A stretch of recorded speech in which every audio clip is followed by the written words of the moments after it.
Hello guys, good morning. Good morning sa ating lahat. Isang nakakalokang morning to everybody. Ayan, ang ganda ng araw ngayon. It's a Saturday morning. I'm off. Hopefully this will continue up until tomorrow.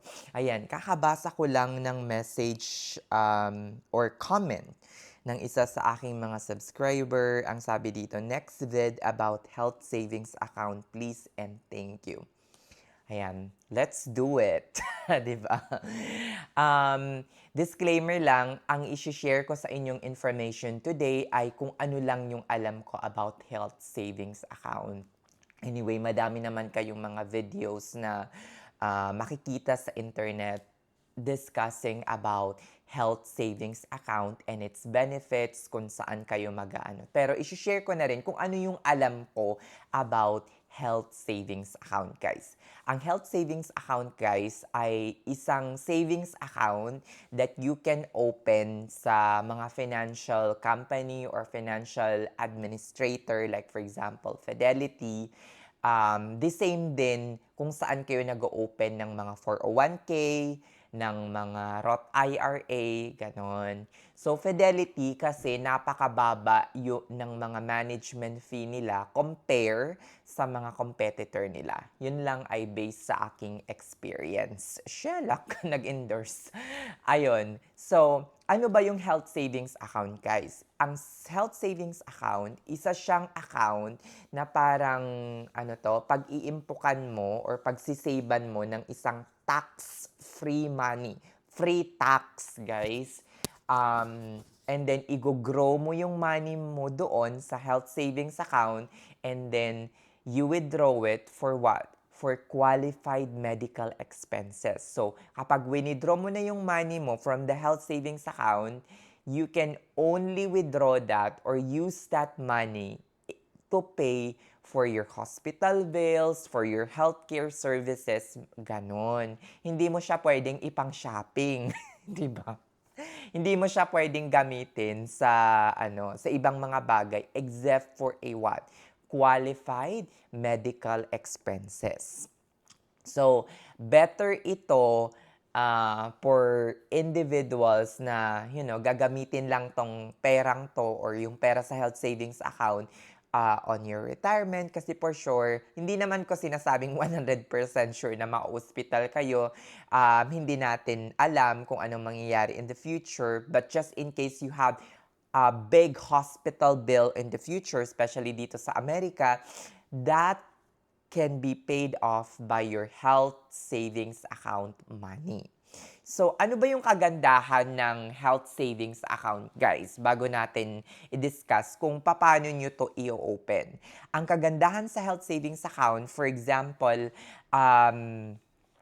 kunyari, nag-set aside kayo ng pera. Kasi merong mga maximum contribution yan per year. Nakadepende din kung kayo ay individual or, single dito sa Amerika or meron kayong family. For 2025, isimplify na natin kasi per annum itong maximum contribution. $4,300 ang maximum contribution for single. And then for family, ang maximum contribution is 8,550. And then if you are 55 and older, meron kayong additional na 1,000 bukod sa maximum coverage. In short, you can contribute more than the maximum. Okay? More than the maximum. Kunyari, for 2025, self is 4,300 lang. Kung kayo ay 56 na, you can contribute up to 5,300 for this year, which is 2025. So, yun yung maximum contribution. Ano ba yung kagandahan ng health savings account, guys? For example, ang inyong taxable income for this year, 2025, is $100,000. So if you contribute 4,300 to your health savings account, ang tataksan na lang ng IRS ay nasa $95,700. So yun na lang yung magiging taxable income ninyo. So effectively reducing your tax. This is one way to reduce your tax. health savings account. Now, ang health savings account, guys, tax-free siyang pumapasok. Pagkapasok niya sa inyong benefits administrator and you invest it and the money grow, it is also tax-free. Hindi kayo tinataksan. For example, ang health savings account nyo, nag-start kayo, kunyari, this year, 2025, 4,300 na ipinasok ninyo. Tapos next year, nag-grow siya into like 5,000 or 4,500, 4,600. It will not be taxed. It will grow and be compounded. Yung mga interest, ganyan-ganyan, tax-free.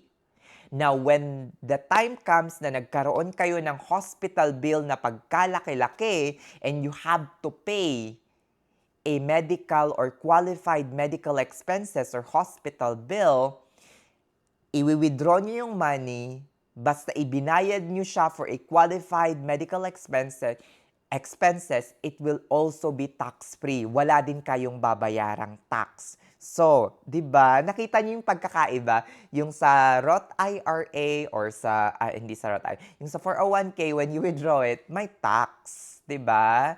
Sa Roth IRA naman, ipapasok niyo siya, wala siyang tax advantage, pero wala siyang tax advantage.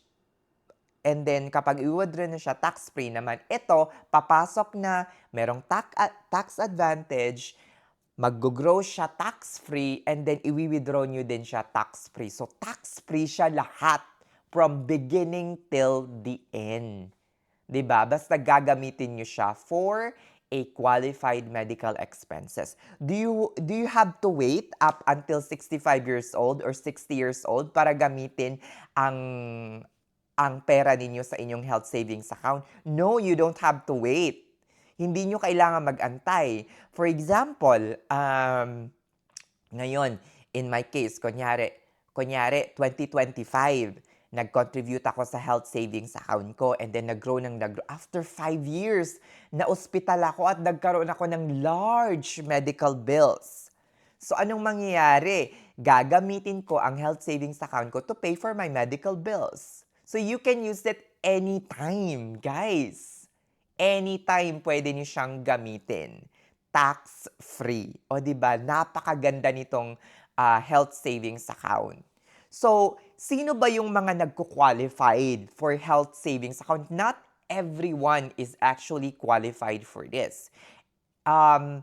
You will be qualified for a health savings account, guys, if you have a high deductible plan. So kung meron kayong traditional PPO, guys, hindi kayo qualified for a health savings account. Shalak, 'di ba? So, this high deductible plan comes with a lower premium. Sa amin halos pareho lang eh. Halos pareho lang yung premium na babayaran namin on our side as an employer o as an employee.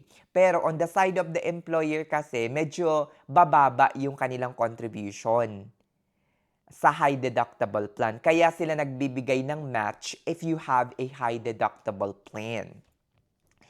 So, if for example, you have a high deductible plan, before merong makover or before insurance kicks in and cover your health coverage, you have to pay a lot of out-of-pocket.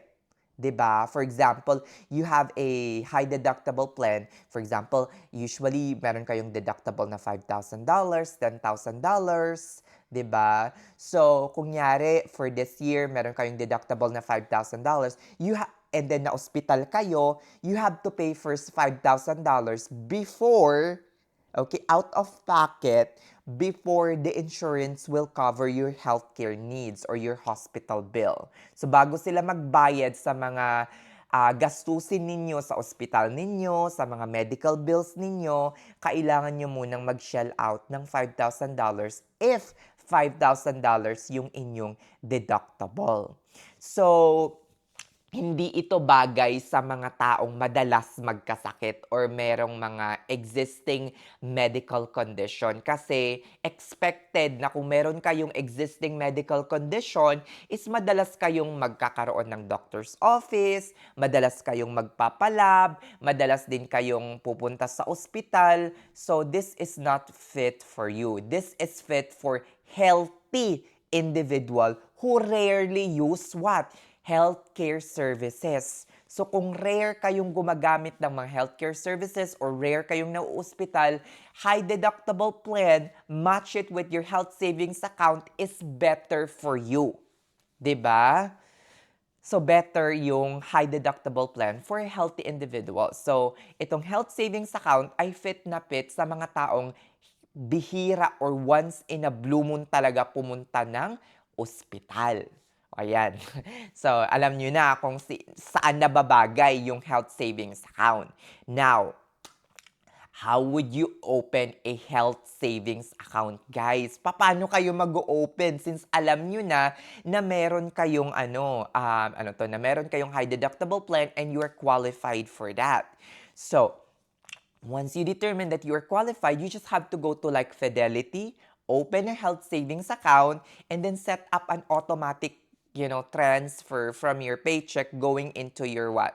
Going into your health savings account with Fidelity. So, once na-transfer na ang fund, kada transfer ng fund, mga ganyan, and please, guys, don't just put it in a high-yield savings account or in a very conservative investment. If you really want growth, go for like index fund, mga ETFs, ganyan.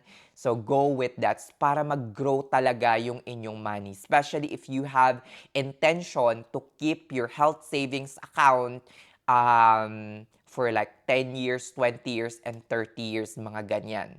So, anyway, all of the money that goes into your health savings account are tax-free. All of the growth are tax-free when you withdraw. Okay? When you withdraw your money from your health savings account, it is also tax-free for as long as that you use it for what? Qualified medical expenses. 'Di ba? So, as in, napakaganda nitong health savings account. For what? For people and family who are healthy and who rarely use healthcare services dito sa US. So, kung madalas kayong magkasakit, go with the PPO plan na lang kasi mas mababa yung deductible doon. Mas mababa yung kapag nagkasakit kayo or pumunta kayo ng ER, mas mababa yung babayaran ninyo compare sa meron kayong high deductible plan and then match it with the health savings account. So this is really fit para sa mga fit na individual at rarely na gumagamit ng healthcare services, guys. 'Di ba? So yun lang yung ata alam ko. Comment kayo or mag-PM kayo kung meron kayong mga gustong question or video na gusto kong gawin or sagutin. Sasagutin ko yan in videos or titingnan ko kung masasagot ko and based lang from my experience and based from what I know. 'Di ba? Kung meron kayong question or tanong, just comment down below. Thank you so much sa parating panonood ng aking video. Maraming salamat po. Hanggang dito na lang. Bye!